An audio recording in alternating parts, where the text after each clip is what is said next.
Hey guys, what's up? I'm just gonna make it really quick and a minor warning. So this game that you're gonna watch right now is 17 plus, which means it has violence in there. Yeah. So it's not really much of a warning, but yeah, you might see some disturbing images. Yeah. So yeah, if you're like underage, well, do what you gotta do, guys. Yeah. And the image is not that disturbing, to be honest, but still, for some people it might be. So yeah, just a warning. Yeah, and that is it. Alright, I'll see you guys soon. Later! Previously on Am I a Cupid or a god? Gully May was already beside her, peeking at what she was reading. A cold sweat spread on her scalp. Rosa, that book. Rosa began to chatter nervously. I know it's a children's book, sire. I'm teaching myself to read. I know most commoners don't really bother, but I want to learn. So please don't laugh or mock me. Gully May pointed to the book. It is upside down. Rosa stared at it.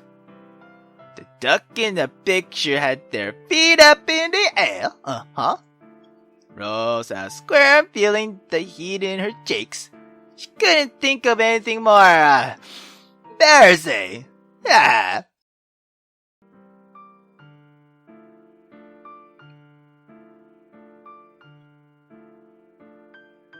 Girl, Rosa-chan, girl, it's alright. Sometimes we make mistakes, Sometimes, we read books upside down, so there's nothing to be embarrassed of, So don't worry, it happens.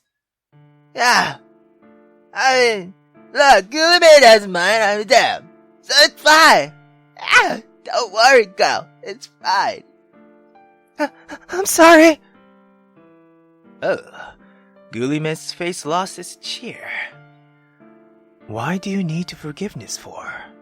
Need my forgiveness for, I mean. Rosa looked up at Gully May. His eyes lacked the gentle glint they usually had. It was such a subtle change. Something felt rather than observed. She thought he would reprimand her further. His face certainly looked like it. Instead, he sat down beside Rosa, drumming his fingers on his cheek while he watched her wordlessly. Well? Huh? Weren't you going to read? What was wrong with him today? I mean, he didn't seem like himself. He had eaten something bad? Probably not, I don't know. The aura he exuded was not his usual friendly warmth. Yet, it wasn't particularly wicked. The look on his face just read slightly and eternally miffed. Rosa turned the book upright and read the words out loud. Once... Yeah, That is the, you with the short sound. Like, It is pronounced like this. Gully May made the sound, his face still in his lazy stare. Rosa nodded and continued. Her nerves were frazzled, but she was actually at ease in his presence. She felt like a child being taught by their parent. The parent was strict, but still caring. And the child was jumpy, but eager to learn and please. Most of all, he would not hurt her for her mistakes. Rosa was almost sure. Or maybe she was wrong. I don't know.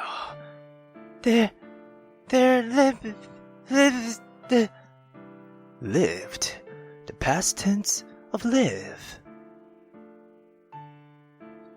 Why do we change it? It is a rule of grammar that... Grammar? Gully May narrowed his eyes at her. Do you even know your alphabet? Rosa shook her head. You should start from there. Gulime rose from his chair and disappeared amongst the shelves. He left behind an old thick book covered in green felt. This was what he had been writing in earlier. It looked tattered and worn. The page laid flat on its side so that the book didn't close properly. Rosa reached out to peek at the cover when... You are not to touch that. Rosa's whole body froze at the sound of Gulime's warning. Gulime's stare followed her even as she whispered numerous apologies under her breath. I'm sorry. Gulime just rolled his eyes. You are always seeking forgiveness for everything. Am I? I'm sorry. What? His hand struck the table in front of Rosa. In the quiet library, the sound ranged uncomfortably in his ear. In her ear, I mean. When she looked up, Gulime's face was looming severely above hers. He moved closer to her, his eyes fixed on her intensely. Rosa's mouth hung open. She struggled to say something, but her wits were like the burning ends of a matchstick. Before she could compose herself, she felt Gulime's hand lift her chin. Rosa's heart thumped loudly inside her chest. Please don't, not you too, She felt his breath on her face, and her heart sank into despair. Mother's voice resounded in her head. In the end, they are all the same. He is like everyone else. She shut her eye and prepared herself for the worst, like she always did when. Then she felt her face being turned from side to side. She opened her eyes to see Gulime studying her face like a textbook. You are a fairly attractive girl. Why do you carry yourself as if is a slight? He lifted the hair that hid her damaged eye. Rosa clenched her teeth. Is it because you were hurt before? He said it so matter-of-factly, like he was stating that sky was blue. Rosa recoiled from his touch. No! I did that to myself. I wasn't talking about your eyes. He placed the book on the table. It was a thin pamphlet filled with letters. Oh, there were lines on the book that instructed the user to trace letters with their quill. Oh, thanks, buddy. Is that for me? Rosa wanted to focus on it, but she could feel the truth in the Marquis's words stinging her. It was the way you went limp when I touched you. Next time, I advise you to fight back. If you don't want to be touched, then you don't have to be. Do you understand this? But I am weak. Says who? His eyes were humorless. The world cares not for people who think of themselves as victims, Rosa. If you need power, then be powerful. To have it, it is necessary to crush things along the way. Rosa flinched under the weight of his stare. And his words too, probably. Yeah. She realized that the polite and courteous Gulime was but a facet. It was still him, but it was nothing but an oil portrait, an artwork of his devising. Yeah. Synthetic, aloof, and irrelevant. It couldn't capture his essence in a few human strokes. Suddenly, Rosa realized he was powerful. Who are you? She caught herself before saying it aloud. You are not Gulime. Who are you? And yet, he spoke to her as if he knew what it was like to hurt and to fear. If you don't start acting like you own yourself, then people will not hesitate to take everything. He laid out the rest of the book he had brought out. One was an activity book for children. It had a picture of a child holding an apple with an arrow stuck in it.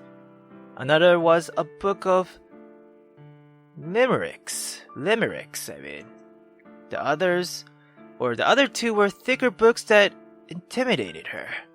She would come to know them as Hamlet and Paradise Lost. But the one that caught her eye was an ornately designed book. It had a beautiful red jacket with delicate gold trimmings lining the corners. The gods and goddesses of Roman mythology. This would be her favorite book, her treasure, and she knew it like love at first sight. These books are yours. Take them with you. Read the thin ones first, and then gradually build your vocabulary with the thicker ones. Rosa ran her hands over the skin of the red book. She opened the cover gingerly, as if carefully unwrapping a present. Thank you. No thanks needed. I simply showed you some books from a portion of the library you were unaware of. You are still so generous, even if you are like this. Like what? That. What? Somewhat irritable. Guillemette didn't reply, leaving an awkward silence lingering between them. Then, he gave a giant laugh that made Rosa jump out of her skin. I do look damn irritable, don't I? Why? Is it because of Emily? Guillemette's eyes drifted away. No. I've always been. You just pointed it out. But you are not usual like this. Especially when Catherine and the townspeople. I find it easy to adapt to people. Especially to the ones I like. Guillemette looked at Rosa as if he had just become aware of her presence. Makes me wonder why I'm so stern with you. I'm sorry. Rosa shook her head.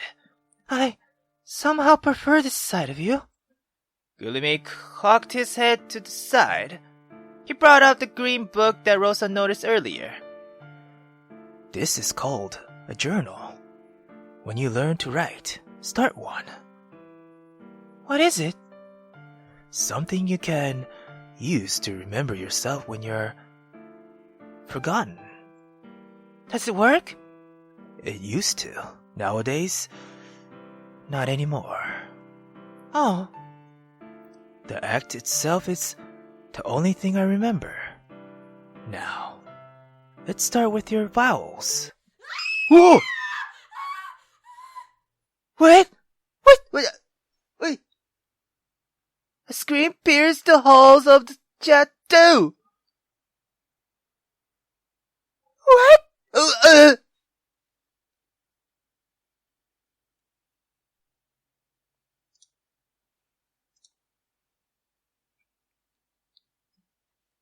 It was Catherine. Wait, what? Guillemette sprinted to the door with Rosa not far behind. What? Piano? What the fuck is going on, what? Back in the piano room, Catherine took a shaky step towards her sister. What? Girl!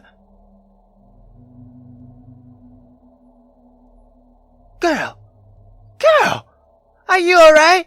It looks like you fucking seen shit. I mean, damn! Yo, what the fuck happened? She wasn't moving at all. Blood dotted the ivory keys. Eh? What? I didn't. It was an accident. Emily? she was overcome with the urge to approach her sister and shake her awake. Make sure she was okay, but it was a nasty fall. Emily? Catherine saw the way her sister's head snapped back as it collided with the sharp corner of the piano. Oh! She watched it all like a series of photographs in her head. She had to check on her, but her feet refused to move. Instead, she began to retreat into a corner. She didn't even notice her legs were moving until her forehead touched the wall. She didn't want to turn around. Her sister was on the floor. Yo, her eyes were still open, unblinking. It was an accident. It was nothing but an accident. Was it? She pushed first. Who's voicing this? She got really scared. She strangled me. What? That's absurd. Are you sure? Would she do that? I don't know. I think she did. Catherine touched her throat. What? It felt fine. That parade girl, Emily, is it? She really believes just because the Marquis took her in that he's interested in her? Well, she's obsessed with the master. The apple doesn't fall far from the tree. Wasn't her mother a bit, you know, not right in the head?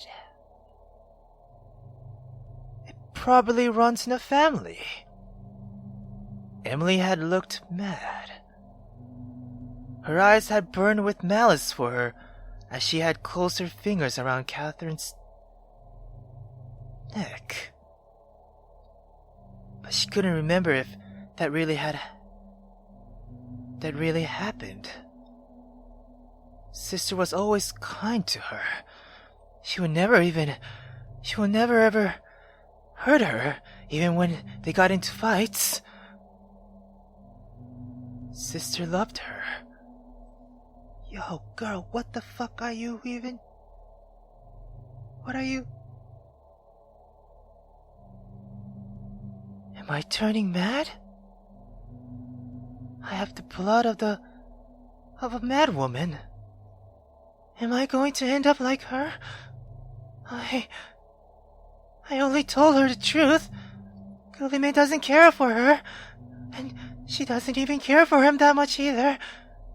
It was all just chaff, their relationship.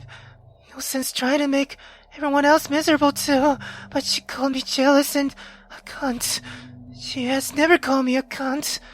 She said they have decided to send me away. My lessons sent home. The piano replaced. It was for my own good, she said. I don't have to travel here all the time.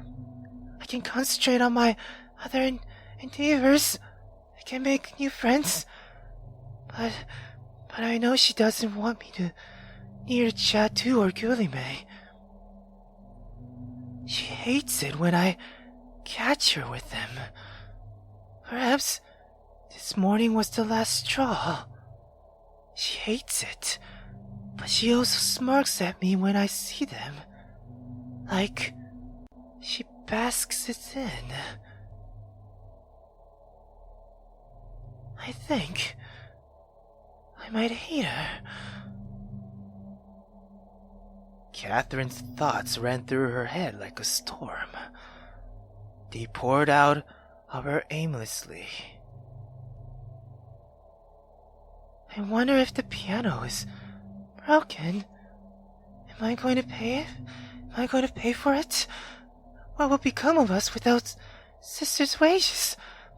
What of father's medicines? What of my dream? Sister can't be dead. Sister can't be dead. Catherine brought her fingers to her lips and nibbed on her thumb. She noticed, or she didn't notice this. Her mind was preoccupied. She was in her corner of the wall, biting her lips. It was a tiny comfort in a rapidly collapsing world. Gully opened the door and found Emily lying on the floor. An ugly gash broke the skin of her forehead. Facing the wall was Catherine, shivering like a leaf and viciously devouring one of her fingers.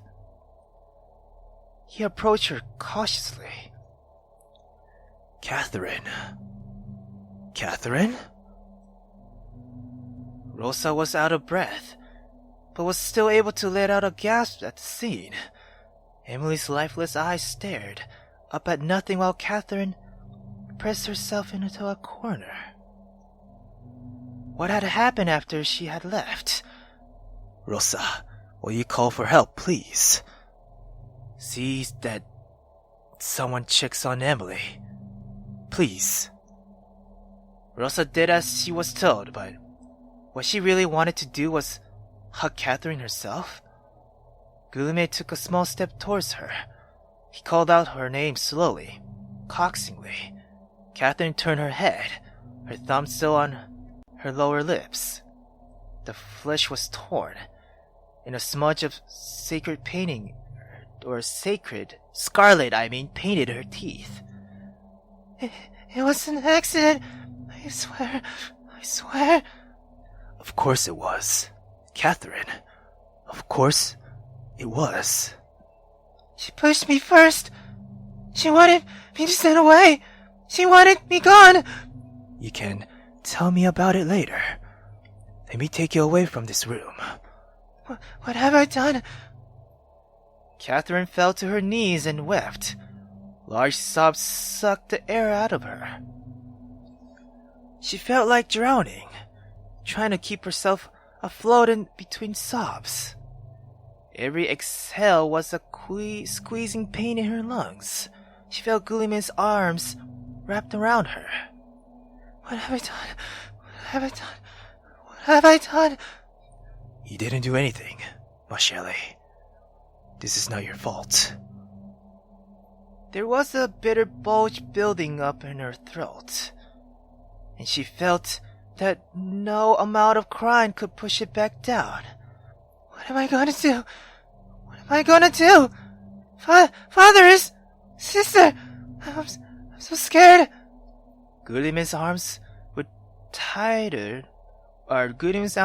tighter around her, and she clutched onto his warmth in his vast sea of fear. You don't have to be. I'll always be by your side. Catherine, I will take care of you and your father. All right? You don't have to worry about your future. Her tears soaked his shirt through, but the squeezing in her chest felt less painful. Why do you do this? Why do you care so much for me? Gully's brows furrowed, as if confused that she even asked. I just do. It was a boldly stated fact, as if painfully obvious, as if Catherine's was a fool for not knowing it.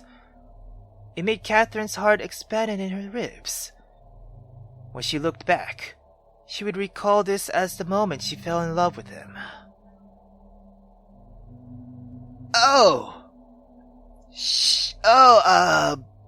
Wait, hold on. Okay.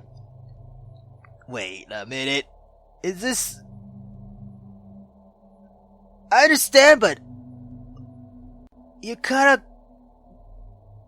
going the same as Emily right now, Catherine. The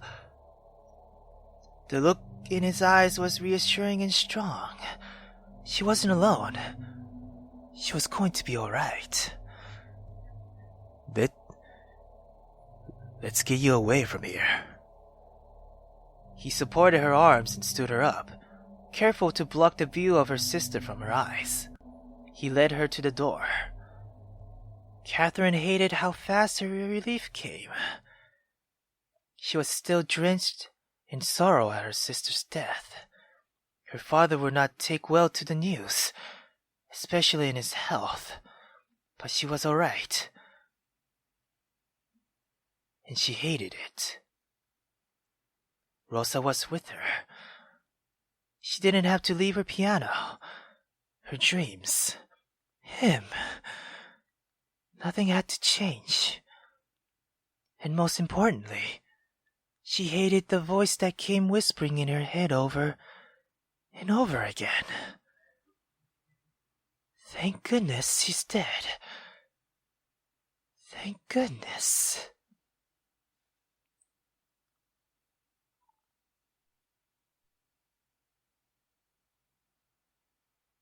Holy shit. Oh!